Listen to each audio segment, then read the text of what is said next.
Hi, and welcome back to This Week in Voice, Season 5, Episode 2. We're back and running. Today is Thursday, October the 22nd, 2020. My name is Bradley Metrock. I'm CEO of a company called Score Publishing based in Nashville, Tennessee. We are thrilled to have a phenomenal panel for This Week in Voice today, and I'm going to introduce you to each of the three of them. Lisa Michaud, say hello. Hi, everyone. My name is Lisa Michaud. I am a senior product manager with Interactions, working with the Intelligent Virtual Assistant platform. I have a background in natural language processing. I was actually an academic for 20 years. So I have a PhD in NLP. And then about 5 years ago, transitioned into working with voice technologies in the contact center. Lisa, it's a pleasure to have you join us. Tell us a little bit more about Interactions. Interactions is a conversational AI platform. We focus on providing a virtual assistant platform that operates in the contact center for basically client engagement. So for the most part, we exist as the first voice that answers the phone when people call in to our clients for customer service needs. In some cases, our virtual assistant can completely handle what they need through a conversational self-service, and sometimes we do just very efficient routing to the right agent queue. It's a pleasure to have you join us. Thank you for being here. Thank you. Next up is Caitlin Gutekunst. Kate, say hello. Hi, thank you, Bradley. I'm excited to be here as well. My name is Caitlin Gutekunst, and I'm the Senior Director of Marketing and Business Development at Creativity Inc., which is a design and development studio that creates children's toys and voice experiences and other software interactions for many of the global toy companies and entertainment companies. Caitlin, thank you for being here. Yeah, so y'all have got a very specific niche, and you've had a lot of success. Tell us more about creativity. Dive in a little bit more. Yeah, sure. We've been around since 1998, so 21 years, based in San Carlos in the Bay Area. And in the lifetime of the company, we've launched over 7,000 products. So long history of bringing the Furbies and the Zoomers and the Hatchimals and the Fingerlings to life. In 2011, we got involved in apps and started creating mobile apps and app-connected toys. And since we drive a lot of innovation for partners like Mattel and Hasbro and Spin Master, voice sort of came to us in 2017, and it's been a major part of our business since then. We first built some Google interactions for the Assistant platform, and those are still in play today. Strangest Day Ever and Jungle Adventure, really fun interactive stories. And we started building for Amazon Alexa in 2018 with the Disney Hits Challenge, which is a really fun trivia game based on their classic library of songs. And most recently, what I'm really excited about is we've sort of married the physical product development that we've been doing for 20 years with this software forward interactions. And we just launched our first Alexa gadgets with our partners, KidCraft and Jazzwares. So those are the first voice controlled toys that are hitting the market just right now. Thank you for being here. Thank you. Our third guest is Kat Zdan. Kat, say hello. Hello. Hi, my name is Kat Zdan, and I am a conversation designer with Google. I came to conversation design by way of theater. So I have a BFA and an MFA in theater and spent over a decade as a professional actor, play developer, director, teacher, and then made a move via another friend in conversation design. And it's this lovely niche of tech where there are a lot of people with arts and humanities and especially theater and film backgrounds. I started doing conversation design with Pullstring and then with Xandra, that were both kind of professional services, creative design studios, and now am in my third week at Google.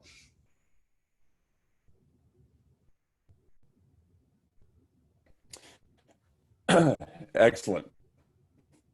Yeah, thank you for being here. All y'all can see me, right? I know it's coming in and out, but you can see me, right? Correct. Okay. Kat, I forgot about, and I had seen it before, the board that you have behind you. Oh, yeah. There's no way you can't be a badass without that board. Or yeah, Yes. what are we looking at? So on my wall, I have taped up a big roll of butcher paper upon which I have put many Post-its. And this is actually not even, this is like a conservative amount of Post-its. It's not even an absurd amount of Post-its. I'm very visual, and when I'm in different phases of design, I always need a place to be able to visualize what I'm working on and keep my thoughts organized. And so if I have a thought, if I have an idea, if there's a piece that needs to be incorporated, it gets put on a Post-it and it gets put on the wall. Because I just can't keep it all straight without it. Right now, this board is a couple of ideas for like passion projects. One's for a book and one's for a voice experience. That's pretty cool. Yeah, that's very cool. Thank you for being here. So I am going to make a decision here. I'm going to turn my video off because nobody cares about me being on this show. And it is hurting the performance of the Zoom. So that should help us take it the rest of the way. And we're honored to have all three of you. Thank you very much for being here. And with that, we'll get to the news. And story number one from Voicebot. Alexa now offers personalized reading recommendations. So this is interesting. We have been thinking ever since season one of this show, there's been numerous episodes discussing the educational equity of Alexa and the fact that Amazon's audience skewing wealthier, skewing more educated, may one day cause access to Alexa to become an educational equity sort of issue. And it looks like we're barreling down the road of that. There's many other aspects to this story, but that's just sort of the one I zero in on. Lisa, I'm going to start with you. What do you think about this? Does this excite you about Amazon's ecosystem and Alexa? What jumps out? Well, I think for me, one of the things that jumped out was just being amused that it seems like Amazon returning to books, because after all, that's where they started.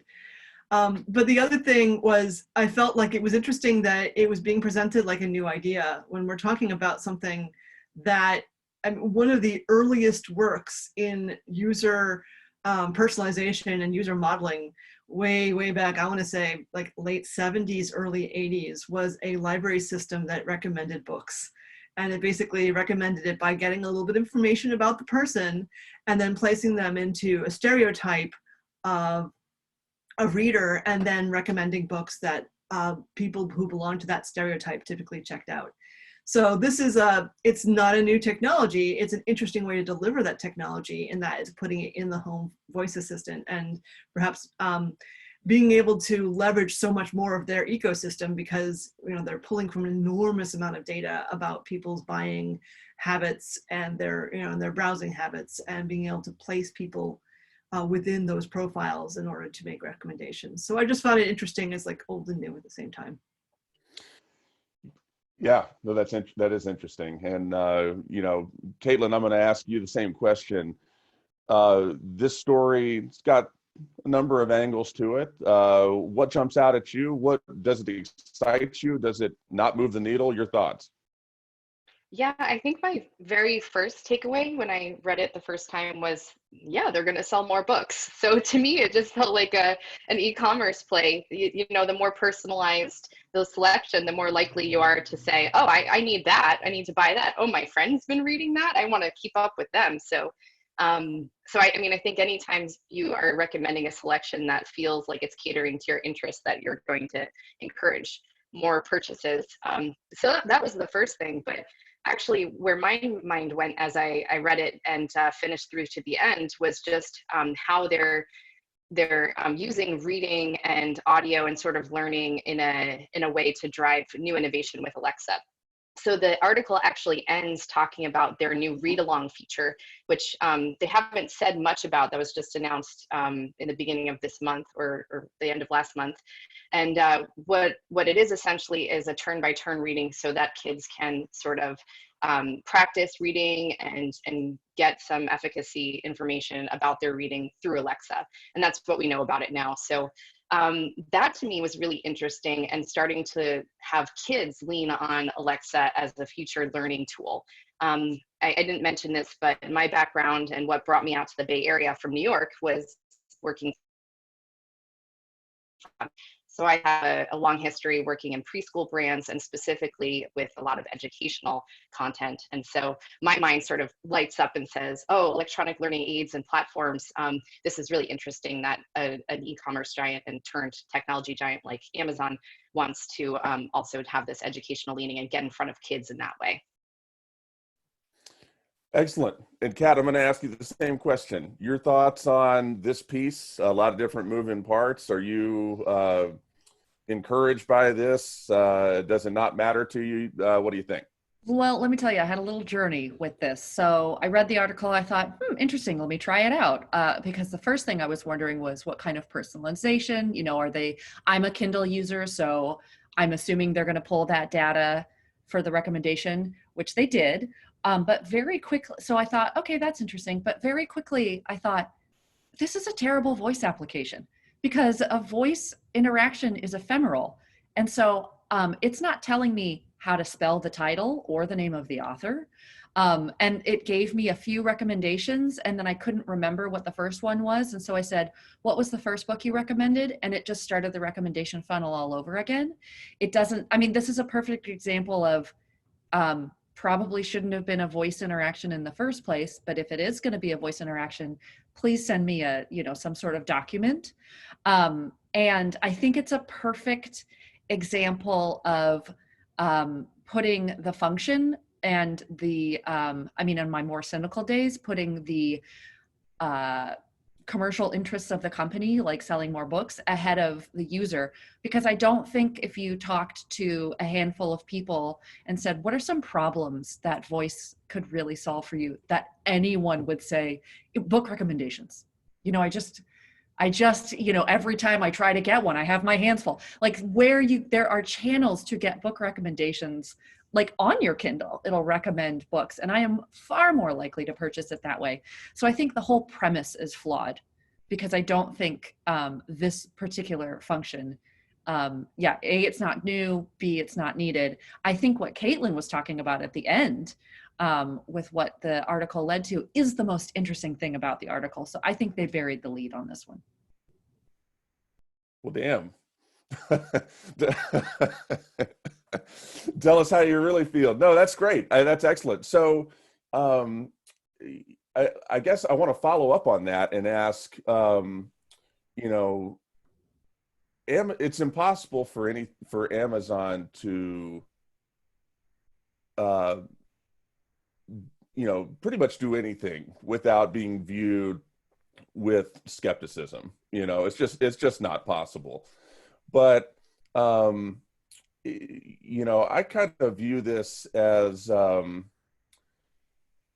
guess the question I ask is, or the question I think about is, surely there's more people out there that have access to a 20, 40, whatever the price is that they get it at, Echo Dot versus a computer. And then beyond that, there's people that don't have access to internet or stable internet, which today includes me. So, there's, I want to touch on the equity issue of this before we jump off of this thing, Sure. Because I spend a lot of time thinking about that. And I guess I'll ask you the question, Kat, and then I'll work in reverse back to the panel.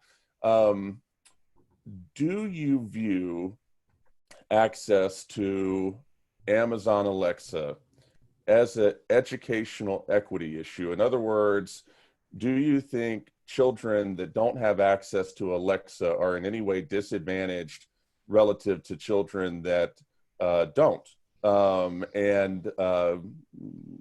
Give me your thoughts on that. I want to get the entire panel's thoughts on that, but I'll start with you.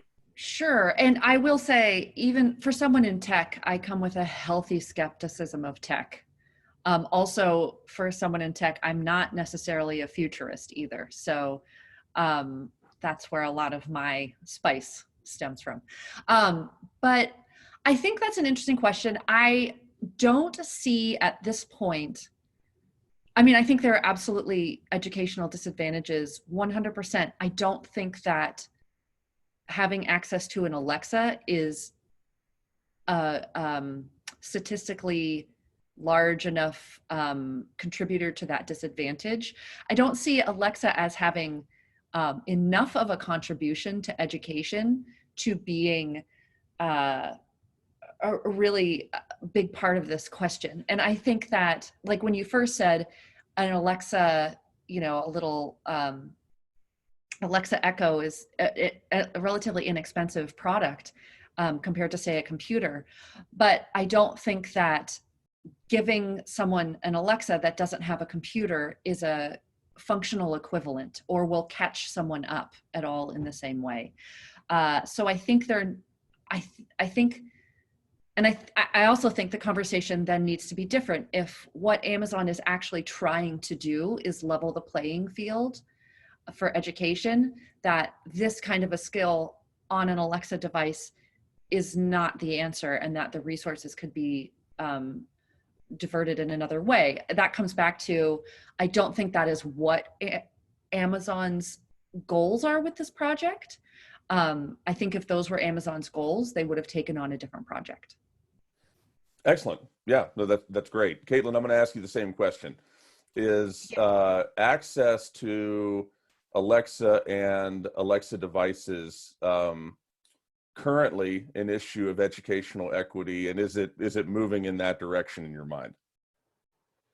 Yeah, my short answer is not yet. I don't know the roadmap and where it's trying to go. I think that there is a focus, as we're seeing with this new feature, on trying to be more present in kids' bedrooms and their playrooms. You see that from the new Echo, the Panda and the Tiger, and the branding being more focused and an enhanced attention to making sure that the content is safe and approved by parents. So I think they're continuing down that road to fuel adoption. I mean, my first inclination as a technologist is that of course they're doing that. It's like every streaming platform would do. You want to get kids into the ecosystem for two reasons. One, because they're future consumers themselves, but two, because parents are more likely to invest in platforms and ecosystems if their kids are in there. It's like a lot harder to cancel Netflix if your kid really loves one of the shows that's streaming there, even if you think it's superfluous for your budget. So we don't know where it's going, but when you talk about Echoes as being a critical part of a kid's experience, I just don't see that either. I don't see voice platforms as doing that. I think tablets or mobile platforms certainly are, but a few stats that sort of can inform this. The global average of what parents spend on toys in the US the US average of what a parent will spend on each child is $300 per year. Globally, that's $56. So if you're thinking about how they're going to amortize sort of that spend, it's probably a big Q4 gift, like a holiday gift, maybe a birthday gift, maybe a few impulse items here and there. Does an Echo really need to fit in that when you're looking at sort of the spectrum? Probably not. They're probably going to lean on like a Kindle or something, an Amazon Fire tablet, to make sure that they have access to educational games and can really experience the full spectrum of like digital and participate, so that they're not left behind from that space. There has been great educational content for Amazon Alexa, but a lot of that is entertainment based and more socio-emotional. So yes, are they experiencing great creativity and entertainment and sharing that with the whole family, which is really important during COVID, because you know these smart speakers are often placed in a great room or a family room, and so parents are sort of listening in. But are they critical for education and the thing that you need to buy? Probably not. I mean, for me, the Echo is like, oh no, what do I get that uncle or grandma, not grandma, that's a bad one, but what if I get that relative that I didn't know what to get? There's a $40 Echo, they need that. What do you buy that person you spend 364 days not thinking about? Oh, that. Okay. It's Prime Day. That's great. I appreciate that. Lisa, I want to ask you the same question. Do you view this the same way as Kat and Caitlin do? Do you view it differently? Alexa and educational equity, your thoughts? Yeah, I'm very much in alignment with them about the fact that I don't see it as an educational, that much of an educational medium. It's mostly more entertainment based. Although I am speaking personally from my own perspective as a parent with a smart speaker at home, and my kids are a little bit older. But I would say that the situation that would cause much more of an issue around equity would be far more fundamental, like having internet access at home in the first place, and having something that is actually something they could actually do homework on. I mean, this is the voice you just said, Kat, earlier about voice being an ephemeral medium. And even as a research tool, you can't do research for homework assignment by asking Alexa, because you will have forgotten what she's saying before before she's done. My kids from first grade were doing homework assignments that involved writing assignments using Google Docs for Education. If we did not have a machine at home for them to do that on, and we did not have home internet access, that would have been something that would significantly have impacted their ability to achieve equity, from the educational perspective. The smart speaker in our house is almost exclusively used for things like asking what the weather is. Maybe answering, resolving an argument at the dinner table to do a quick Google search, but really not, not from the perspective of deep research about anything. I think Bradley wrote a book about that. Yeah, somebody did. We don't need to dive into that. So this week I saw our 8-year-old son go up to the Echo Show in the kitchen, and the Echo Show's got these slides on it that say, here's a news story, and if you want to learn more about the news story, say this line down here. And it was about earthquakes, and he's super into weather. And he goes up to the thing and he says, it says at the bottom of the thing, Alexa, tell me about the earthquake story. And he sat there and said, Alexa, tell me about the earthquake story. And then started telling him about the earthquake story. Now, I have never done that with that device. My wife, I know, has never done that with that device. I don't think anybody he's ever seen has done that with that device, and yet he did it. And that really just sent me down a rabbit hole of thought about that. And it's interesting to get y'all's thoughts on it. One of the things that I dealt with is I had to go to speech therapy growing up, and it's very interesting to see that children who have access to smart speakers and voice assistants get over that much quicker, that speech pathologists have discovered, and that's on my brain. But I do share a cynical view of Amazon, don't get me wrong, because we just got done doing Digital Book World about a month ago, and for the first time, Amazon's market share on book retail is getting eaten into ever so slightly by a New York-based bookshop. And with this, I see Death Star-like tendencies to move book personalization, book discovery, all those things necessary for a retailer to come and challenge Amazon, getting pushed into Amazon's ecosystem. So, I agree with a lot of what y'all said. I think it's a great commentary, and I appreciate that. Any closing thoughts on that before we move on? Okay, then we'll move right along. Story number 2: Android Police. A secret unreleased option lets users invoke Assistant on smart displays without saying, "Hey Google." So by virtue of Kat working at Google, she's recused herself on this. Caitlin, I'm going to start with you, and then Lisa, go to you. Your thoughts on this. I think this is super interesting. What jumped out at you?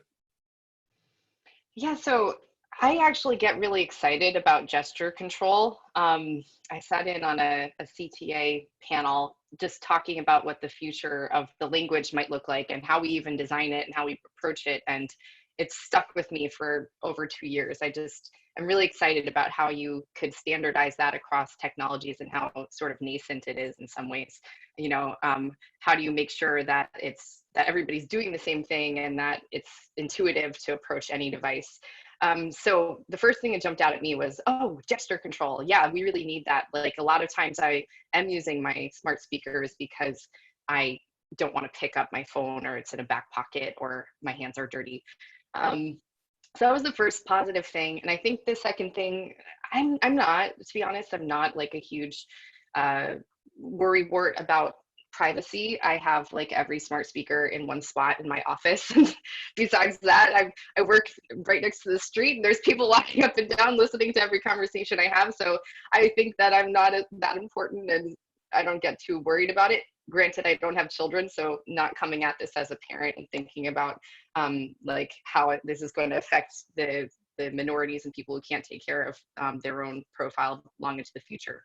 But the fact that, it is listening for you when you look at it and that you can sort of like use gestures to wake it up rather than talking, I could see there being good use cases for that. Like, you want to check the time when your partner is on a phone call or something, they're doing a podcast and you don't want to sort of interrupt it. Like, sure.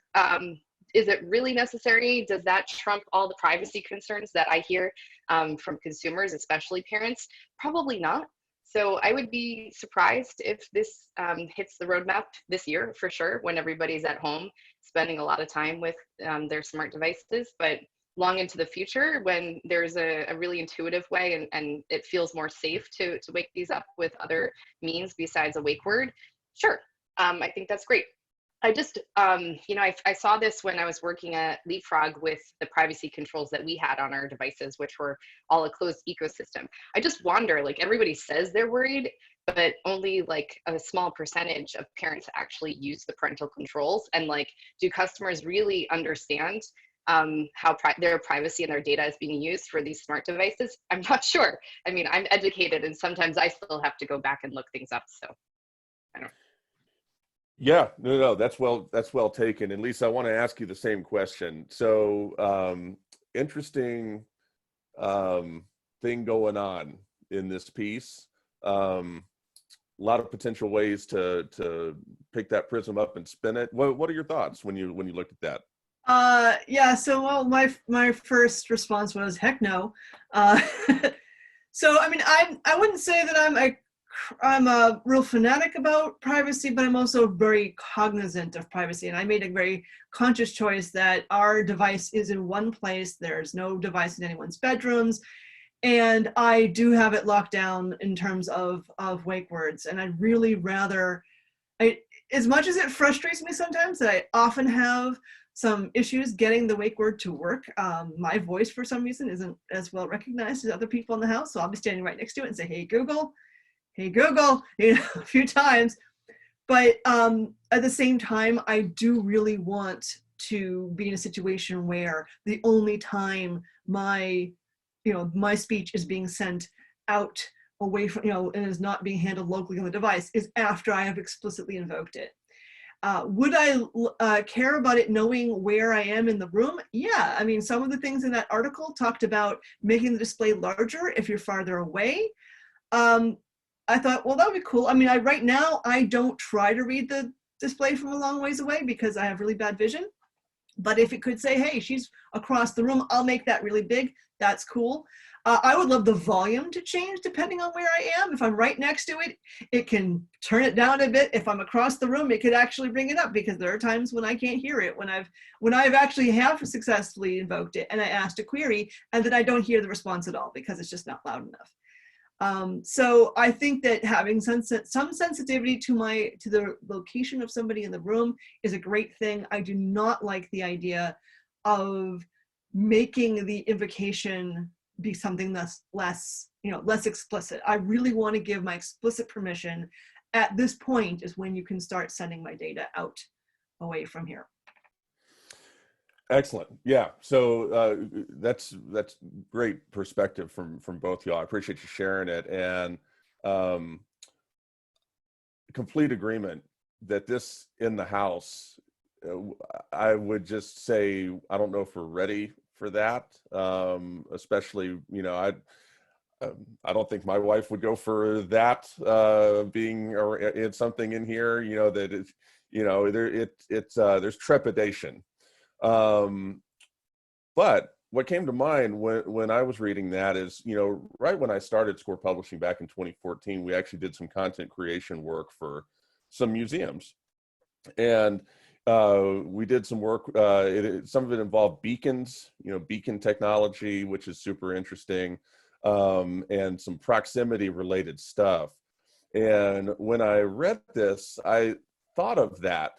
And I thought about, you know, hey, this would actually be pretty cool in a museum, you know, where you can walk up to an exhibit and you don't have to say anything because maybe there's reasons you don't want the person to speak. Maybe they can't speak.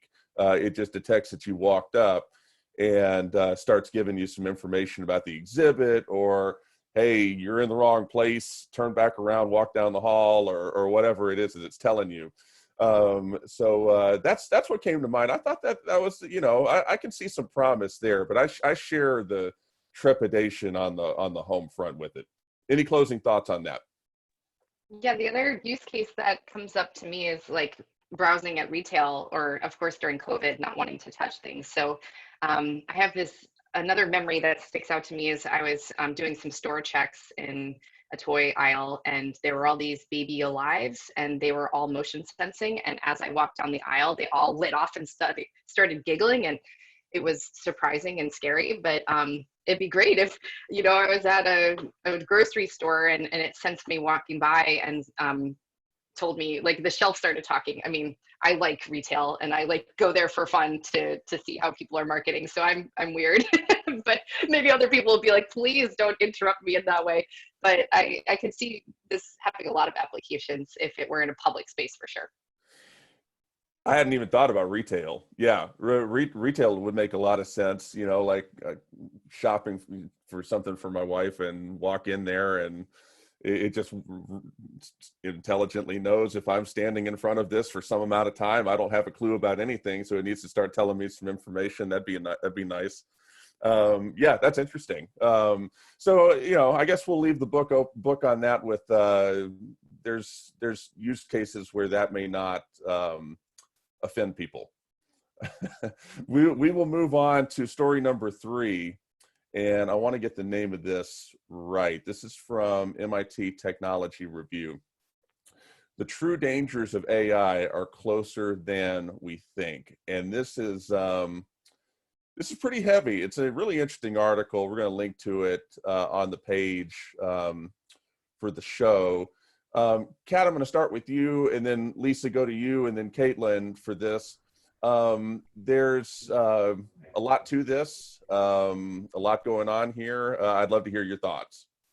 Sure. I actually take exception with the premise of the article and kind of where it comes from in 2 ways. There's a problem that we all have when we speak about AI, and that is that the primary metaphor we have to understand what AI is the human mind. And I think that is a flawed premise. The mental model of AI being like a human mind, or a human mind being like AI, is fundamentally flawed. The way I think about it is a human mind does have a Turing machine. In other words, we can do math like an AI, but the human mind has so much more than that. The human mind is like, if you just think about it from narrow to broad scale, the human mind is connected to emotions, is corporeal, is housed in a body, exists in relationships, in family, in community, in society. All of these things input the way that the human mind works, which is so much more than a Turing machine. And so that's my first exception, is we just, it's a very human mistake to make, is we think about AI as being something other than it is. So, and the other large exception I take is the article is, it kind of starts with the thought, is AI going to take over the world? Take over society? In order for anything, including AI, to take over society or take over the world, it has to interrupt and disrupt the power structures in place. And what the article points to makes that impossible, because the article points to the fact that AI is upholding and reinforcing the status quo with the biases that the human beings, which have programmed it, have put into it. So A, there's no way AI is taking over the world. B, as the article suggests, it's got some big problems. It's talking about biases to the systems because of the people who build the systems. For example, the fact that facial recognition software could identify white male faces very well, but black female faces very poorly. And that's because of who's designing it, who's testing it. And there are major gatekeeping issues, whether intentional or not.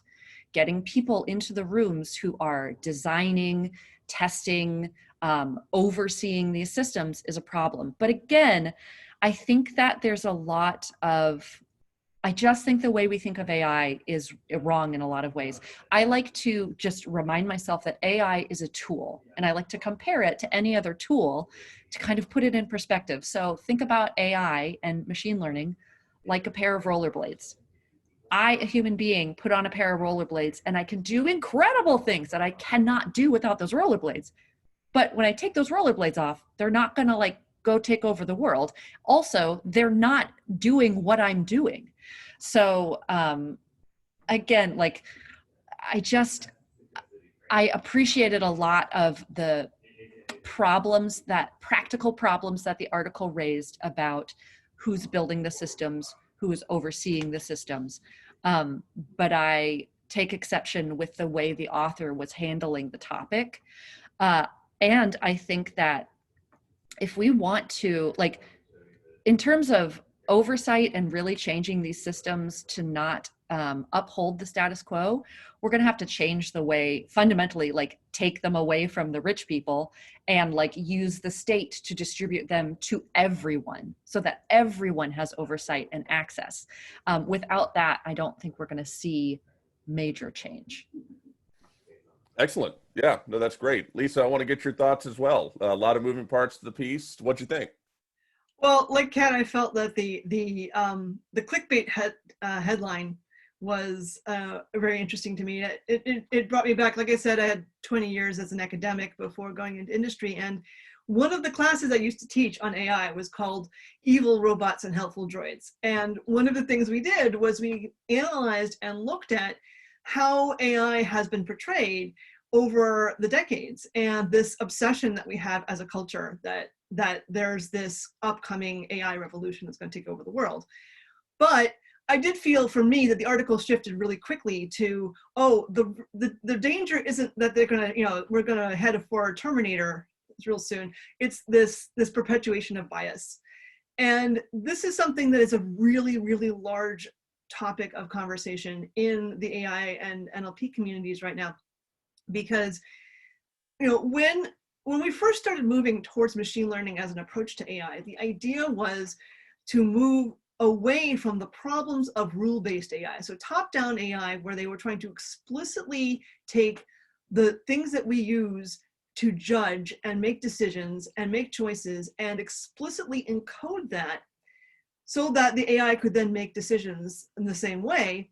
We found that was really flawed, because first of all, it was very, very difficult to really get to the nuggets of what it was that people were using to make decisions, but also that people had all of these biases. And when they presented their own decision-making processes, they presented those through the filter of those biases. So the idea of machine learning was, let's step away from that. Instead of trying to explicitly teach the AI, this is how you make these choices, we will give the AI an enormous amount of data from which it will learn how to make these choices without the human beings putting their own bias in there. Not realizing that the data itself was going to teach those biases because of the way we collect the data. For example, as you pointed out, the whole thing about the facial recognition, and this has come up more than once in the areas of computer vision, that computer vision is doing very poorly on faces and people who don't look like the researchers, because the data that the researchers collected was based on people who looked like them. And it never occurred to them to make that data more diverse, because the definition of privilege is you don't realize you have it, right? And so, so Isaac in the article, he brings up the fact that one of the things we do need to do is to make certain that we diversify the voices at the table, so that we don't have these projects going forward with incredibly non-diverse researchers who aren't going to even realize the biases that they're bringing into the solution. The problem with that is that it's not a diverse field. Technology as a whole is not a diverse field. I have, as a PhD in computer science, I think, well, at the time that I got my PhD, it was about 4% of PhDs were going to women. Now it's way, way worse for any individuals of color. And unfortunately, the number of women in the field has actually gone down. The amount of diversity we have in computer science is actually on the decline. I kind of came into the field where we were getting to about 40% of undergraduate degrees were going to women. Now it's about 11% of undergraduate degrees are going to women. Yeah. And again, I'm talking about gender diversity, and when it comes to other underrepresented groups, it's even worse.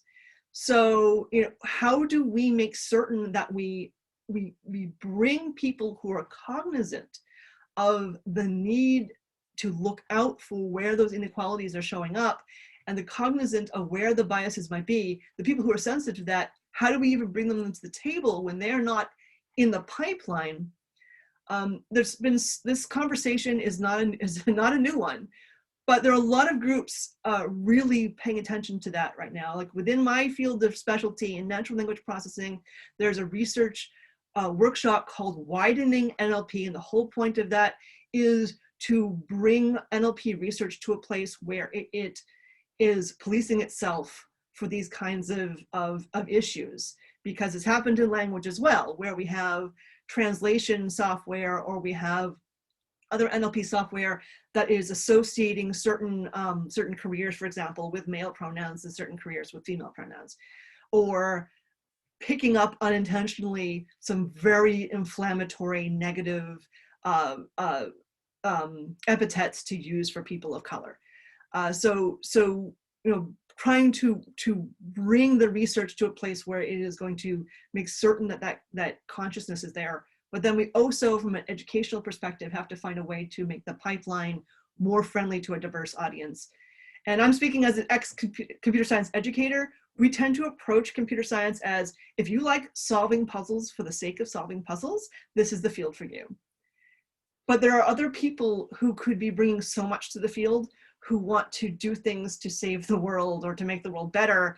And we need to do way better PR job of saying, this is the place where you could use this as a tool to enact real change in society. Like that is what, it's not just, oh, I'm going to geek out over this piece of code.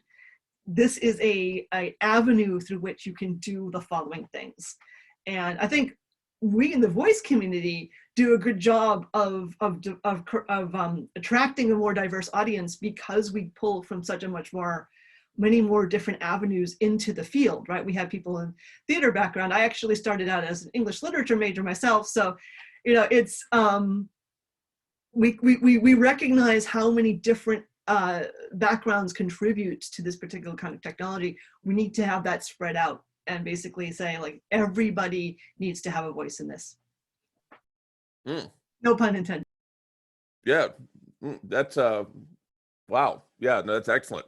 Thank you for that, Lisa. Caitlin, I'm gonna ask you the same thing. Heard two fantastic streams of thought on this. I want to get your thoughts as well.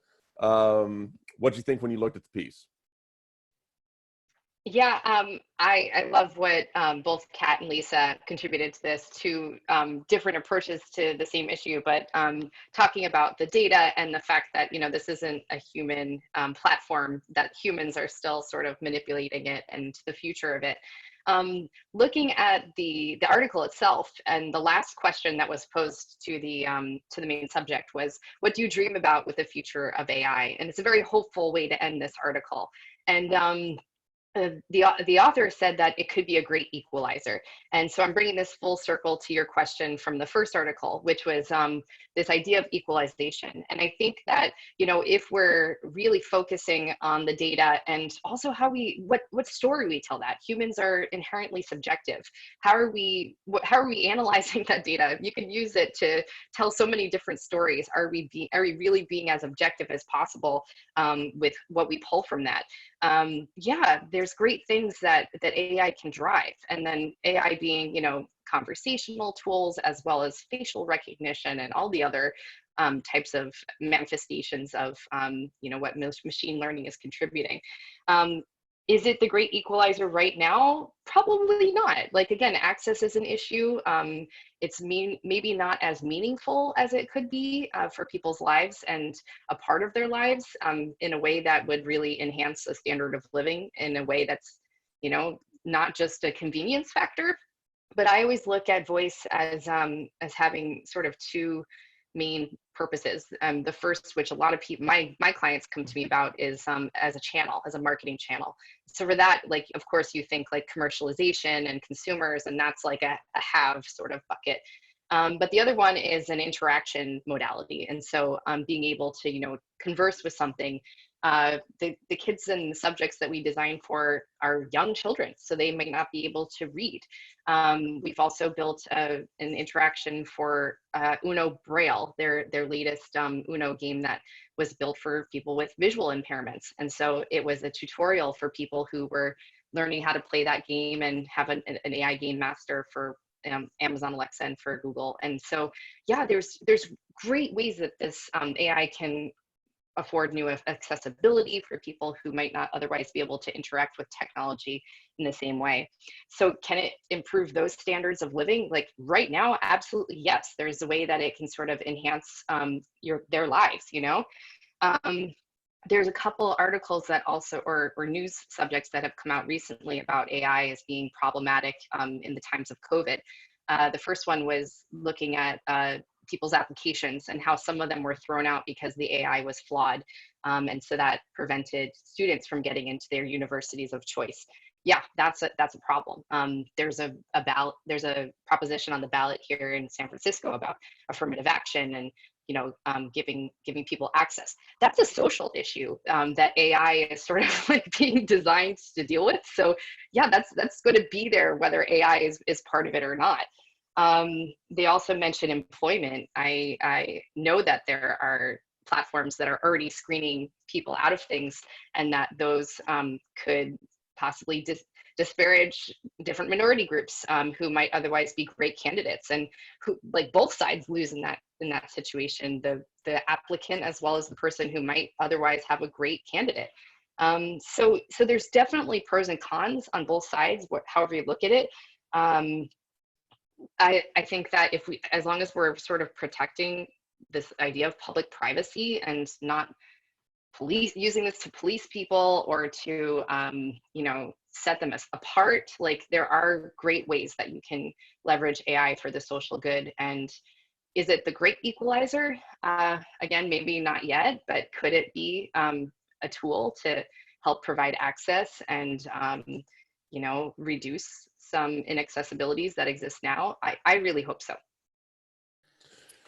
No, that's excellent. Yeah, no, that's three excellent responses. I want to throw one thing on here, and then we'll move on to our last story, which we're not going to spend long on. We wanted to spend most of the time here, and I appreciate y'all doing that. So we've got a 5-part story going on right now for This Week in Voice VIP called 50 States of Voice. And it's looking at each state and picking out a story of some sort related to voice and AI and sharing it. And the story for Mississippi is about, which was in part 3, which was earlier this week, was about a woman named Nashley Cephas. And I don't have a clue if I'm pronouncing that right or not, but she works at Amazon, and she works for AWS, And her entire job, and I'm going to read this because I wanted to get the words right when I wrote this. Her job is to help mitigate bias within the company's machine learning algorithms. Okay. So that's her entire job. That's it. That's her job. And she's from the South, and she currently lives in Atlanta, but she, if I understood the story correctly, is from Jackson, Mississippi, or thereabouts. And she wanted to get a loan to buy 12 acres of land in Mississippi for the purpose of turning it into a mixed-use development, part of which had an educational slant to it to provide educational community and resources to children, plenty of minority children, but not necessarily to the exclusion of anybody, so that they can go on and have the type of career that she's had. The banks, every bank she talked to rejected her until finally she got a lawyer involved. There's a whole long story here, and I sort of paraphrased it because I'm dealing with a limited amount of characters when I write these things. But super interesting that somebody of that caliber, with that level of resources, is shut out from institutional backing and support. And I found it fascinating, and that was the story we included for Mississippi. I think it's just enough to button up what the three of y'all said. I'm very hopeful about this space, and I'm drawn to it in a gravitational sort of way, not just because of the intelligence of the people working in it, which is profound, but the something that unites the people in this space is the ability to navigate through the ambiguity involved, which, you're dealing with these major tech giants, and there's sometimes you wish that weren't the case, but being able to view stories like this for the success that they are, that somebody overcame something. This woman overcame all of these obstacles to she bought the 12 acres, and this thing is underway. And you could view that as a good news story. You can view it as a bad news story, or you could view it as both. And the people in this space are really good about navigating and pondering the ambiguity of stories like that and figuring out how to make the world better. I'm encouraged by that. So that's all I wanted to say. Any closing thoughts on that? We will move on to our last story, and we're not going to spend long on this. I love including WTF sorts of things. Behold the smart cactus. And this is either super creepy or innovative. I guess there's some spectrum there. Lisa, I'm going to start with you, go to Caitlin, and Kat, I'm going to give you the last word. Quick response, don't give me anything longer than a few sentences. Is this super creepy, or is this useful in some way that is not obvious? My only notes on this article was why. So I'm kind of glad that you put it under the WTF category, because that makes me feel a little bit better about my own gut reaction. I wouldn't say it's creepy. I just don't really understand the point. It's like those cell phone towers that pretend to look like trees, but they really don't.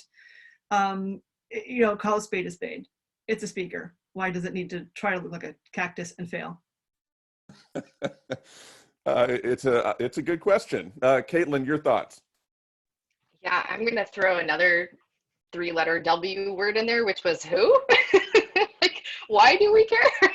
I mean, I like funny design and quirkiness. I go to museums to be inspired, and did this make me think a little differently? I was like, okay, this looks like a fun pincushion. I like the fact that they're thinking about a different way for how this could look in your home. But yes, like, does it need to look differently? I don't know. I would not buy this for the design aspect. If it was in a line of Google Homes and it was one option, I'm sure people might pick it up and say, yeah, why not get that version? Just like they are excited about the blue iPhone instead of the silver one every year.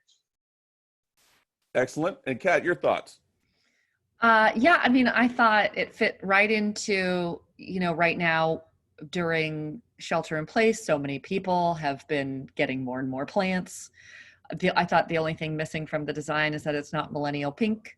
Uh, but in the end, I kind of landed on anything that offers the customer another choice to purchase a product that is the right fit for them is a good thing. So I like that someone has taken into account the design of an object that's going to be in somebody's home.